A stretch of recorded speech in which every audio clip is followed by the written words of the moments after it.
కూర్చోండి. ఇది dry seeds, ఇవి నీమ్ సీడ్స్ అన్నమాట. ఇవి ఈ నీమ్ సీడ్స్ ఏమవుతుంది, ఇట్లా నీమ్ ట్రీ కదా ఇది, ఈ నీమ్ ట్రీ నుంచి ఫ్రూట్ కింద పడిపోయి ఇలా డ్రై అయిపోయి మట్టిలోకి బరీ అయిపోయి అదేమవుతుంది స్లోగా రూట్స్ తోని ఈ సీడ్స్ ఇవి అది ఈ ఫ్రూట్ ఏమవుతుంది సీడ్స్ ఇదైపోయి చక్కగా రూట్స్ వచ్చి స్లోగా ఇట్లా ప్లాంట్ లాగా వస్తుంది అనమాట. ఇట్లా రూట్స్ తో ఆ తర్వాత చూడు ఈ చిన్న సీడ్ ఒక్కొక్క చిన్న సీడ్ ఒక్కొక్క ప్లాంట్ అయ్యి ఇంత పెద్ద చుట్టూ ఎంత పెద్ద బ్రాంచెస్ ఉన్నాయి చూడండి. పెద్ద పెద్ద ఇదే తల్లి రూట్స్ అయిపోయి పెద్ద పెద్ద బ్రాంచెస్ అయిపోయి ఎన్ని లీవ్స్ ఉన్నాయి చూడండి, పెద్ద బ్రాంచెస్ అయినాయా చూడండి. ఈ చిన్న ప్లాంట్ అలా అవుతుంది. ఈ చిన్న ప్లాంట్ ఎక్కడి నుంచి వస్తుంది,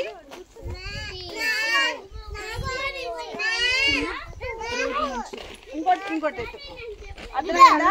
ఇప్పుడు ఒక్కొక్క సీడ్ ఒక్కొక్క ప్లాంట్ అవుతుంది. ఏం చెట్టు ఇదిగోరా, ఇదిగో తల్లి, ఇదిగో ఒక్కొక్క చెట్టు ఒక్కొక్క ఫ్రూట్ ఒక్కొక్క చెట్టు అవుతుంది. ఇది ఏం చెట్టు చెప్పండి? Neem tree. ఏంటిది ఇది? Neem tree. నీమ్ ట్రీ వల్ల ఉపయోగాలు ఏంటి తెలుసా?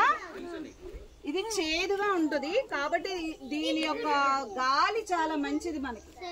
దీని గాలి చాలా మంచిది, మన రెస్పిరేషన్ కి చాలా మంచిది దీని ఎయిర్. తర్వాత ఈ లీవ్స్ కూడాను మన బాడీకి స్కిన్ ప్రాబ్లమ్స్ ఉంటే ఈ లీఫ్ ని పేస్ట్ చేసి లేకపోతే ఈ లీఫ్ ని వాటర్ లో బాయిల్ చేసుకొని స్నానం చేసిన బాడీకి రుద్దుకున్న స్కిన్ ఎలర్జీస్ స్కిన్ ప్రాబ్లమ్స్ అన్ని తీరిపోతాయి. హలో, స్కిన్ ప్రాబ్లమ్స్ ఈ లీఫ్ వల్ల పోతాయి, అర్థమైందా? తర్వాత ఈ లీఫ్ ని పేస్ట్ చేసి కొంతమంది తింటారు.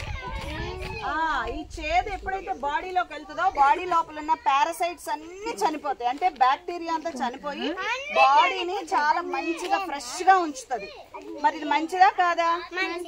ఓకే దియాంష్, అంత దూరం వెళ్ళకూడదు, ఓకేనా?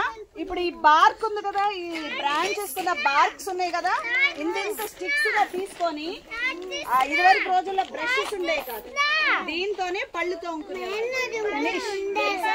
దీంతోనే పళ్ళు తోమేవాళ్ళు. సో ఈ పళ్ళు దీంతో పళ్ళు తోమితే వింటున్నావా లహరి కృష్ణ? పళ్ళు దీంతో తోమితే ఇదిగో ఇవన్నీ కూడా మంచిగా అవుతాయి. ఇవి టీత్, ఈ గమ్స్, నోరు ఇదంతా మంచిగా అవుతుంది.